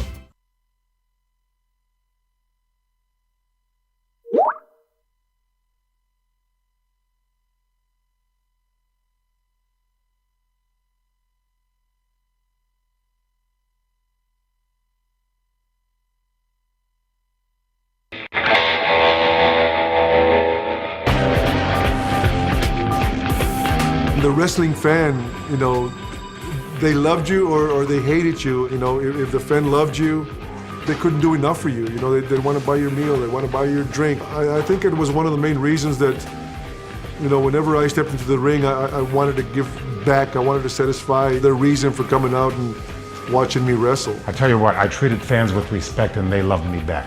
Whether I was a heel or a babyface, it didn't matter. I learned right from the get-go with my parents that it was to appreciate every single fan that you got, everyone. You know, I think that's one of the reasons I've had longevity in wrestling is that I always treated my fans with a lot of respect. They wanted to kill me trying to get to my car, and they always knew I was in a Cadillac or something. And it was, you know, you were in fear for your life sometimes. The New Jersey crowds were always great in the Boston Garden. It was dangerous at the Boston Garden. The fans were believers in that era. They believed the doggone thing was real. And they were some of the fans were very violent. I look back on it and I'm saying, well, you put up a lot of you know what. But you know something? That's what drove me to do it. Because the more those people hated me, more this I made. I was being punched and kicked, and I was having beer thrown on me. I was being hit by chairs. How angry do you want to make your wrestling fans? How much do you want to butcher up your baby faces until they're all bleeding and they're being beaten by 8 or 10 guys? I mean, how far can you push an audience before they lose it and then you have the Alamo kind of thing? Play with people's heads, you know. You gotta play with their minds, you gotta play with them. Psychology. Because that's how you manipulate people. And that's what I do. That's what I did for a living. I manipulated you when you were a kid. I know I did. Because you probably didn't like me, or you might have liked me, because I was that way. And a lot of people did. A lot of people didn't. Thank you for the living I made at it, people. You were very good to me. All right, we are back with the Evan Ginsburg Show at VillageConnectionRadio.com. We are joined by Ed Roman, who is an award-winning singer-songwriter, performer, and multi-instrumentalist from Shelbourne, Ontario, Canada. Blurring the lines between pop, rock, folk, and country music genres, Ed's uniquely crafted songs have received regular rotation on more than 100 terrestrial radio stations across North America, more than 600 stations worldwide. We are honored to have Ed Roman live in studio. Hi guys, thanks for having me. Pleasure to be here. And good to be. He's mic'd okay, Jim? All right, good. So, tell us about your trip to New York. What do you have going on? Everything and nothing. But I mean, I'm here working and playing and hanging out, and meeting people, releasing a video, which is huge for me. The title track of the latest record that I gave you, the red one there. Actually, it's the red one with the rooster on it. This is red also. You're confusing me. Yeah, okay. Red Omen. It's called Red Omen, and it's an anagram of my own name. And I worked with an animator in Manhattan, Nelson Diaz, and we created a 4.5-minute short for the video, and it's being released at the School of Visual Arts in Chelsea on the 23rd, which I'm really excited about. But it's got a bigger than me kind of thing attached to it, because I was labeled a dyslexic as a kid, so academics was a real struggle for me as a young person. It still is today in some aspects, but I reached out to the Davis Dyslexia Society in the United States as well as in Canada, and now the tune in the video has become sort of the figurehead for fundraising, corporate and public, for facilitating tutoring programs for kids that struggle with dyslexia. The Davis method is in 56 nations around the world, but not in Canada or the United States. It has to be paid for out of pocket. So I'm hoping we can raise somewhere between $250,000 to $500,000 this year for tutoring programs, and open up a dialogue with ministers of education to discuss the bigger picture, which is integrating this into early education. So what do you think of artists? What are their responsibilities as far as helping the world, helping others? Because you're doing it, and it seems like a lot of the commercial artists could care less. I mean, I think real art happens on the street with people. It's music of the people, folk music, however you want to look at it. Music is music to me. Mingus would say when he'd go to Europe, they refer to him as an American artist. They wouldn't call him a jazz musician. So for in America, they threw his furniture out in the street and evicted him. Yeah, that's in Beneath the Underdog. That's not only right. the novel, but the documentary. There's a video of it. He's out in the street. Charlie Mingus, the great jazz bassist. They tossed his stuff out on the street, like, you know. This is one of America's greatest artists. They just thought he was out to lunch and didn't. And the building, ironically, that I'm staying on West 43rd, he lived and died in. Wow. As well as Sue. Joni Mitchell stayed with him while he was passing away. He wrote Chair in the Sky there. That was the last tune he wrote. But I mean, Pacino's been in that building. Samuel L. Jackson was a security guard there. Really? It's just filled with amazing people. Pacino, I saw going in and out of the other building the other day. His acting coach is in there still. So is DeVito's. Like, I mean, that neck of the woods is just, wow, it's just oozing juice of good entertainment and energy. That's great. Yeah, That's man. great. Yeah. And KJ Parker's a true music aficionado, as is Skip Booker. Any questions for Ed? No. I'm excited that you're from Toronto or Ontario. Right? Yeah. That's awesome. Have you ever played in upstate New York at all? I've been in New York City 2 years ago, and I was doing a whole bunch of shows, like in the Village, pianos, Auto Shrunken Head, all the classic sort of places in the city, which was great. And again, connecting with people and playing was huge for me, right? Yeah. But Toronto's is another one of those hubs, like Montreal or Vancouver, even for that matter. The Montreal Jazz Fest is one of the great festivals in the world. It's hot, man. It's we produced a lot of great jazz musicians: Oscar Peterson, Oliver Jones. I mean, there's a whole list of people. I saw Oscar Peterson live. Nice. Great pianist. Before he passed away. Great. It's always better to see them before they pass away. Yeah, and then people talk about them more when they're gone, right? It's a strange phenomenon, right? I saw a show, Oscar Peterson, Ella Fitzgerald, Buddy Rich, and Count Basie on the same show. Shake his hand. No, That's for real. Some serious stuff. Yeah, my parents were jazz aficionados, and yours too. Mine too, and that's who got me into the jazz world. I studied. And there you are, as a musician who's also giving back to the world. Parents should take their kids by the hand and take them to live music, rather than let the video games and the TV and the computer be a babysitter. You know? 100%. And Stevie Van Zandt, he's been really out there in the press lately talking about the importance of music education in the schools, because in the last 10 years, and I've taught music for 24 years, it's alarming to see how all that stuff is leaving the school system. Oh yeah, and art classes. And art classes. It's another side of critical thinking that you don't get from normal regurgitative academics, right? So. And it changes kids' lives. It takes them off the street. It gives them direction. No, absolutely. Tactical stuff with your hands. Create, see the outcome, and show and give. I mean, it's a big thing. I think education has to be reevaluated in general. Give kids financial literacy classes where they learn the basics. How do you write a check? How do you pay a mortgage? How do you invest? How do you save, budget? Instead of algebra. I mean, I used calculus this morning right away when I woke up. That's right. That's right. But I mean, even that is like, I've seen pop-up things where people are like teaching kids basic mechanics or how to sew buttons and things like that. That's kind of, again, alarming that we don't have that tactical connection in our education system. What was home ec for? What was shop class for? Like, all that stuff is a big deal, right? Absolutely. Yeah. Absolutely. Yeah. And what do you consider some career highlights? A lot. Working with my management now in the United States, MTS management with Michael, I'm working a lot because of that. Epoch bookings that I'm working with now at Arkansas. I'm headed to China after this, and in Switzerland, and the UK. Cool. So connecting with people and playing is the biggest deal for me. I've gotten a lot of accolades and awards, but I'm just happy to have the recognition and keep creating all the time. That's the biggest thing. Just keep moving forward. Like Zappa, he's on the wall over there. Yeah, He'd never listen to anything he recorded after the fact. He'd be like, it's out there and let's keep working.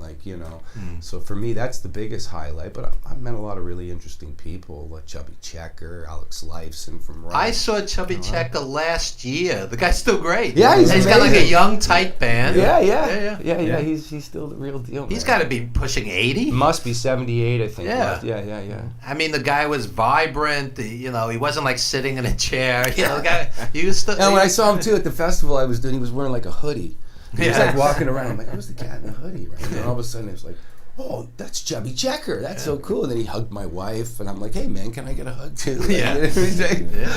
Yeah. Guy's still tremendous. Yeah, and I played for a lot of really interesting people. I played for Donald Trump once. What was that like? It was years. It was years ago. I know I'm maybe throwing some language out into the atmosphere that could be conjectural, but he wasn't who he was today, as far as we know him. But a big event that was happening in the city, and he was watching me play my upright, and I was playing with a jazz ensemble at the time. So I'll tell you a Donald Trump story. This is a true story. Johnny Valiant, the wrestler, who was a dear friend of mine, went on a job interview to be security for Donald Trump, and they asked him, "Would you take a bullet for Donald?"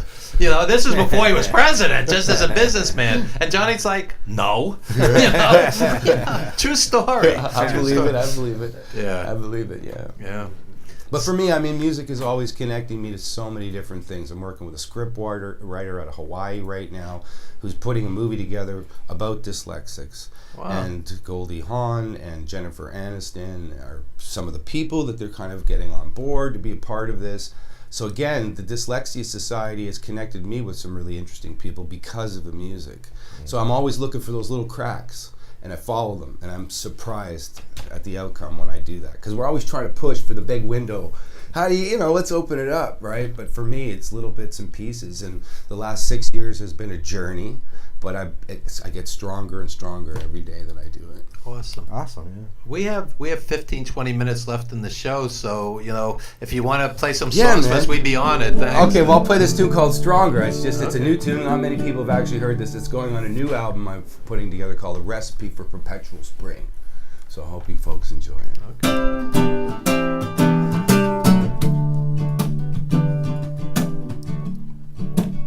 How high do you want to go?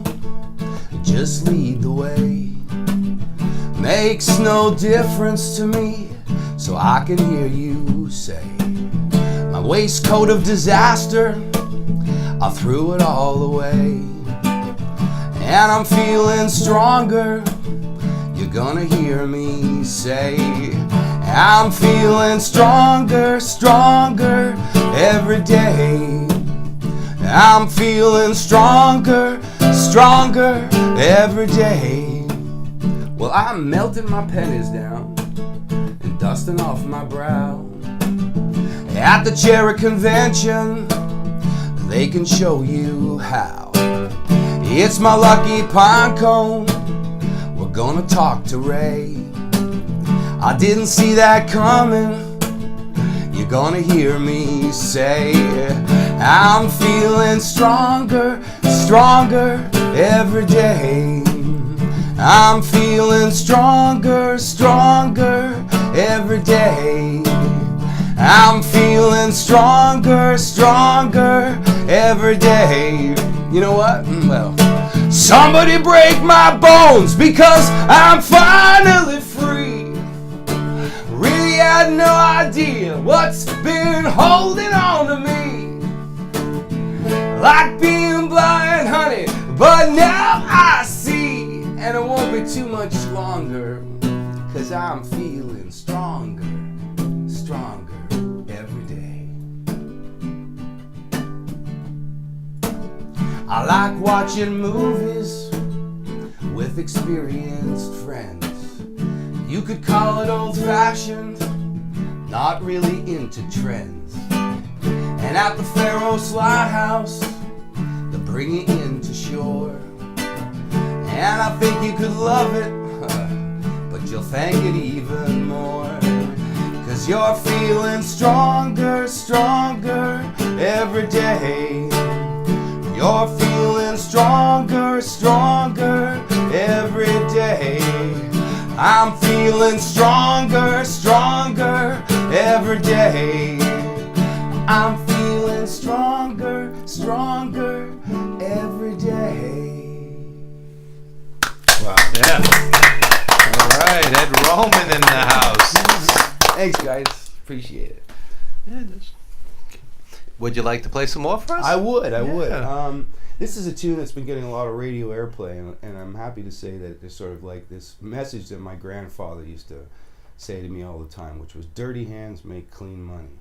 There you go. And it took me a long time to figure out how to summate all that simple idea into a bigger picture. And I have this old bathtub in my house, and it's sort of like my zone for thinking about stuff, and it's an old claw pod bathtub. When I'm in there, I'm like getting ideas. But that song culminated for like months, just with that one phrase. How am I gonna say what I want to say inside of this? But it's from him. It came from him. So I like to do that too. I could dance a lifetime with my sweet tobacco rose. You could build your nations with dirty hands and denim clothes. And even in our twilight, I think that everybody knows your open mind and loving heart are the only way she goes, and that's the way she goes. Just like an open door or window, that's the way she goes. Just like the bathwater with the baby, that's the way she goes. Too many people been acting crazy, that's the way she goes. If you've been singing this song lately, the whistle on your kettle's been chirping, and beat red is the song. Your mortal shackles have been winning battles, I think you've known this all along. The squeaky wheel's been seasoned, 'cause the grease price is too high. Just change another channel, it never ever changes, and wave it all goodbye, that's the way she goes. Just like an open door or window, that's the way she goes. Just like the bathwater with the baby, that's the way she goes. Too many people been acting crazy, that's the way she goes. If you've been singing this song lately, sha la la la la la la. We know it's wrong, but we say it's right. We sing sha la la la la la la. We know it's black, but we say it's white. Sha la la la la la la. You gotta put up a hell of a fight. We're somewhere in the middle of the ending. So summarize your fears and woes. It's like a fragrant golden season. It purifies you and your soul. I tip my hat to rebels when the newsman calls him foe. And if you check inside your pockets, you'll find it's all just one big show. And that's the way it goes. Just like an open door or window, that's the way she goes. Just like the bathwater with the baby, that's the way she goes. Too many people been acting crazy, that's the way she goes. If you've been singing this song lately, that's the way she goes. If you've been singing the song, that's the way she goes.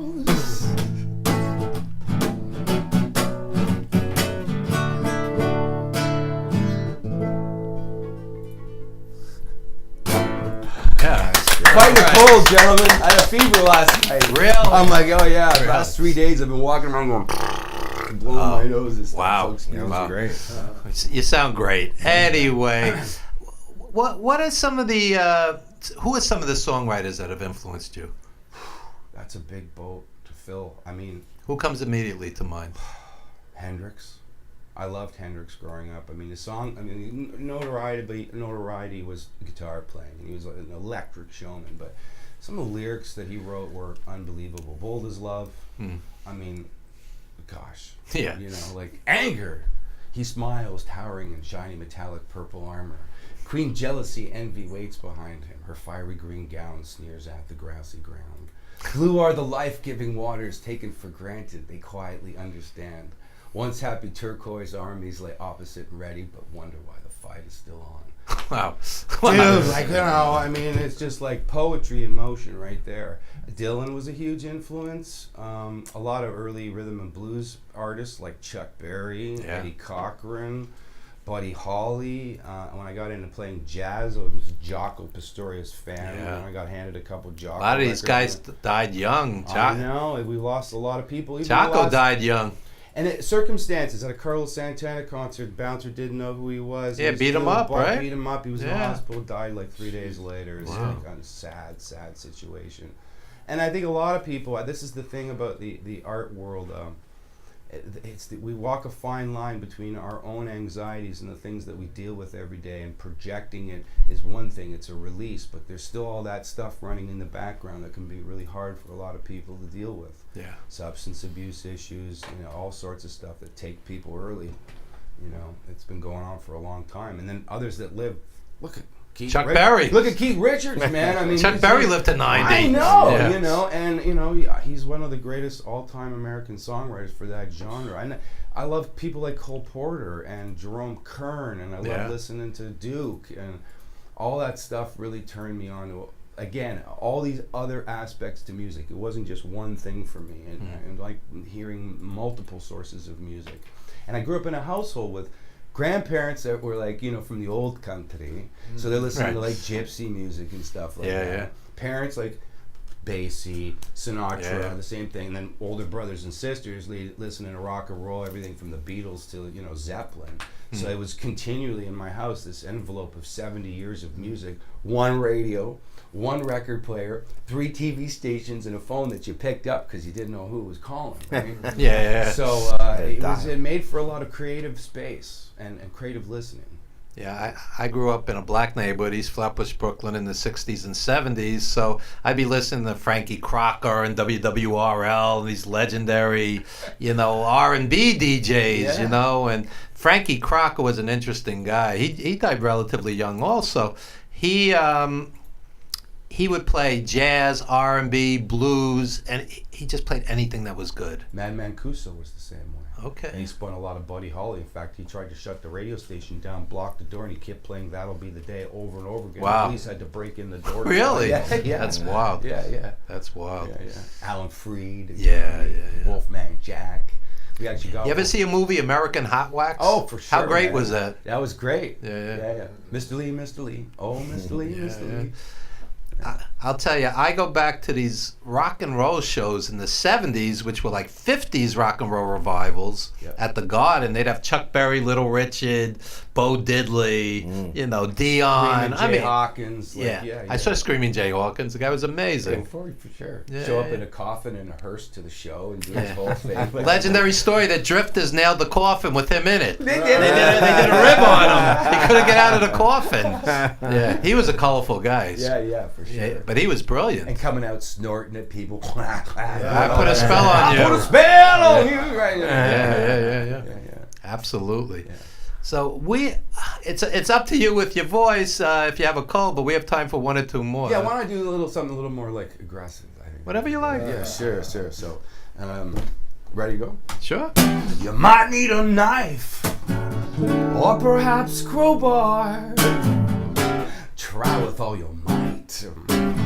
Stick or dynamite, and we will never part. And nothing's gonna start. No, nothing's gonna start until you let go of my heart. Tried throwing away the shackles, that ball and pain. Tried every flavor of fight, honey, but nothing's gonna change, and we will never part. And nothing's gonna start. No, nothing's gonna start until you let go of my heart.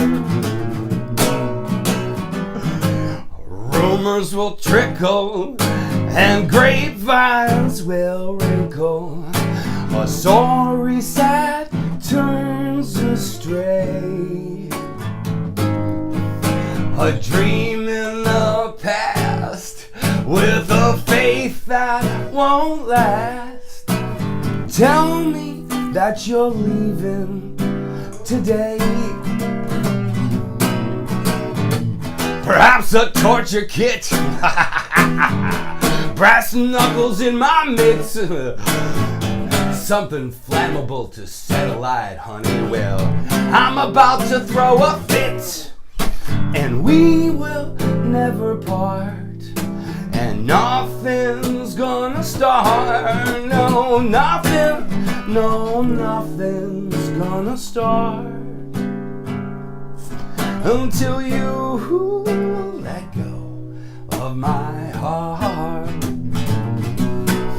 Until you let go of my heart. Why don't you let go, honey?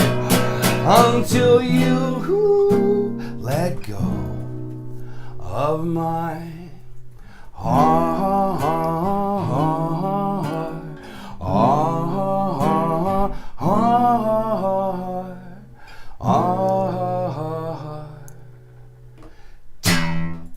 Wow. All right. So you have such an eclectic sound and such an eclectic knowledge of music. I'm going to throw this out to everybody. If you had one person you could go see perform tonight, who would it be? And I'm going to start with myself. Bobby Rush, 85-year-old R&B great. Bobby Rush. I love that guy with all my heart. One guy. Who would you... Striper. Bowie. Bowie? Oh, wow. Yeah. Well, he's dead. Yeah, Who's alive? Oh, who's alive? I thought Yeah. you meant because, like, Yeah. okay. Oh, shoot. Probably Paul McCartney. Okay. Yeah. That's fair enough. Ringo. Oh yeah. Wow. there you go. Never heard of him. No, I'm kidding. Derek Trucks. Derek Trucks. Okay. Love his stuff. Slide playing and intermingling with blues and Indian stuff. The Tedeschi Trucks projects, just stuff. Almost transcendental. Awesome. Yeah. Awesome. Yeah. So we want to thank Michael Stover from the MTS Management Group for setting this up. And Ed, plug anything you want to plug. Hey, I'm playing at the Bitter End tonight. I'm really excited about Awesome. people coming out and watching the show. You're up against the finale of Game of Thrones. Yeah, I know. I mean, like, Yeah. either log on or come to the show or watch Game of Thrones. Game of Thrones they'll repeat 87 times. Come see you. Yeah, It's on and demand. It's on demand. That's right. I'm really excited. It's an open public event. Kids are welcome at the School of Visual Arts in Chelsea on the 23rd, which is Thursday before the long weekend. So come on out and watch. We're going to be talking about songwriting, the video, creating the video, its connection to the Dyslexia Society, the president of the Dyslexia Society. And you're going to perform as well? I'm going to be performing that evening as well, too. And probably going to move across the street to a little club and have a lot of fun across the street as well that same evening. I'm going to try to get out to that. That sounds man, great. It's going to be a lot of fun. Oh, really? A lot of fun. And I've invited everybody from like Goldie Hawn, Jennifer Aniston, Keanu Reeves. I invited little Stevie the other day because they're all real big proponents for the education and talking about this stuff. So I figured, you know what? Throw it out there, man. Throw it out there. As my late mom would say, the worst they could say is no. Right. That's right. Yeah, if one of them shows up, you're ahead. Yeah, that's what I'm saying. Absolutely. Henry Winkler too. He's been out there talking about dyslexia for the longest Henry time. Winkler is He's one the of- one who coined it as a gift, and that's why I've been using it that way. Henry, I make movies. We did The Wrestler with Mickey Rourke, and Henry Winkler is one of the few people in Hollywood that everybody loves. I've never heard somebody say a bad word about this guy. You know, he's just like a genuinely nice human being. I follow him on Twitter and Instagram, and he's always doing amazing things and talking about, like I said, the Dyslexia Project. But again, he's just out there doing it. He's Henry. He's just an amazing guy, and he responds. He connects with people. That's even the bigger deal for me is that. It's rapport. interesting. It's interesting that somebody who's accomplished that much. He's on a hit show right now, Barry on HBO. Barry's awesome. Yeah. So somebody that's accomplished this much is so humble. You know, it's a beautiful thing. I really. think it says a lot about him as a person. Robin Williams was that way too when I met him once. It was just like he was just such a nice person. He was doing his own thing. But he's like, "Hey, how you doing today?" "Good. How are you doing today?" Probably. Yeah, You yeah. know what I mean? But just a regular guy. He made it feel that way. Herbie Hancock was the same way. Yeah, a lot of jazz musicians just down to earth. Yeah, totally. They don't have that rock star thing, you know. No, and I think buying into the ego is detrimental to the entire career process. It's just you're putting yourself on these strange pedestals, and then there's weird growth, non-growth that's going on because of that. It becomes clinical, almost anecdotal. Yeah, absolutely. Yeah, man. So it's your call. If you would like to do one more, we have time. It's Sure, entirely I'll up do, to you. Oh, what the heck? This is going out to the ladies out there. How about that one? A little There you bit. go. Well, the reason that she's broke is she's addicted to giving. And the more she gave away, well, the more she earned her living. You'll never catch her age, 'cause she keeps it on the run. And man, she ain't no angel, but I've seen her act like one. She's just a fire, she's just a fire. She's just a fire, she's just a fire. She's just a fire, she's just a fire. She's just a fire, just a fire. And when she tells the truth, man, she'll put you in your place. I've seen her protect lies, and then she tells them to your face. Reminds me of my dreams, if my heart forgets to sing. And when I see her smile, man, it changes everything. She's just a fire, she's just a fire. She's just a fire, she's just a fire. Just a fire, she's just a fire. She's just a fire, she's just a... And I'm calling out to her, even when she's not there. And even when I'm leaving, she's the one who seems to care. And so I'm taken back with my heart put on a rack. And man, I'm telling you, she's just a fire. Sing with me, boys. Whoa, that's it. Whoa, whoa, whoa, whoa, whoa.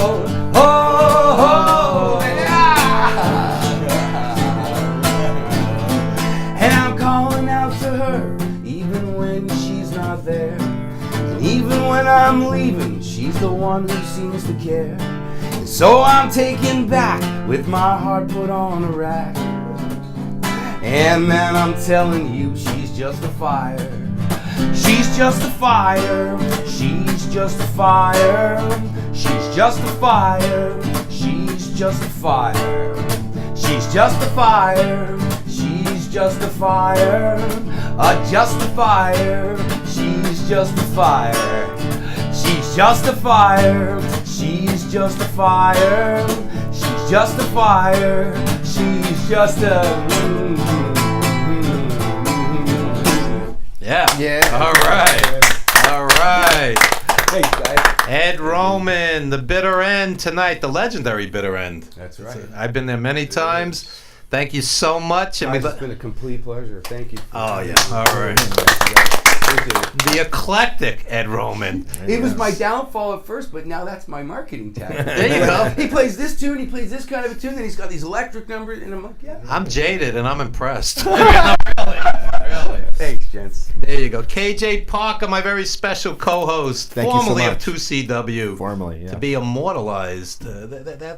Your footage, that'll be around forever. I know, it's amazing. You know, it's a great thing, and it's still good that anytime a fan says something to me about it, 3 years out of being retired, it's great to hear that. So there you go. And it's been a pleasure being here. Thanks, guys, for There letting you me go. be part of it. And we have Jack Peterson. Good luck with your career. I hope I could say I knew him when, Exactly. like we've done with many guys, right, Skip? Yeah. And Skip Booker and Steve Tatai from Kings of the Ring. Yeah.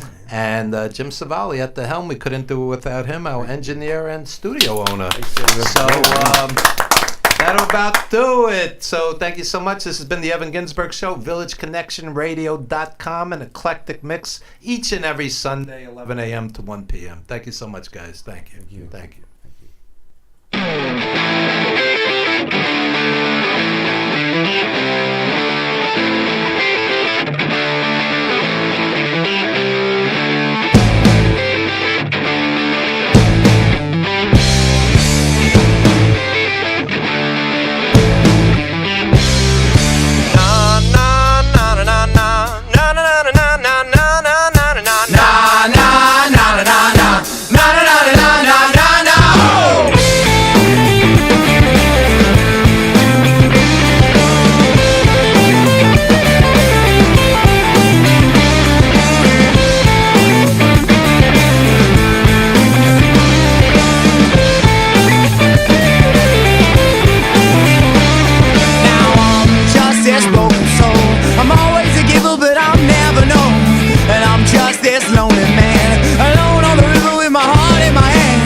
Conversation that all dead. The lines held up inside my head. I left here like a broken man with no idea of where I stand. Oh, my mind clear. Lord, I shed all of my tears. Oh, now baby, I was just waiting here while you moved on.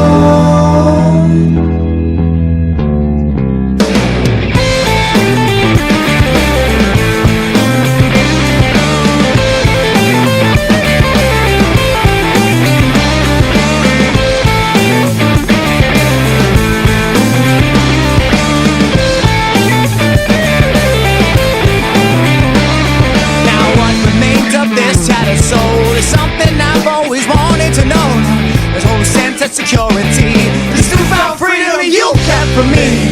The sound of all your loaded guns. This outbreak war has just begun. The sound of all your loaded guns. This broken man has already won. Oh, my mind clear. Lord,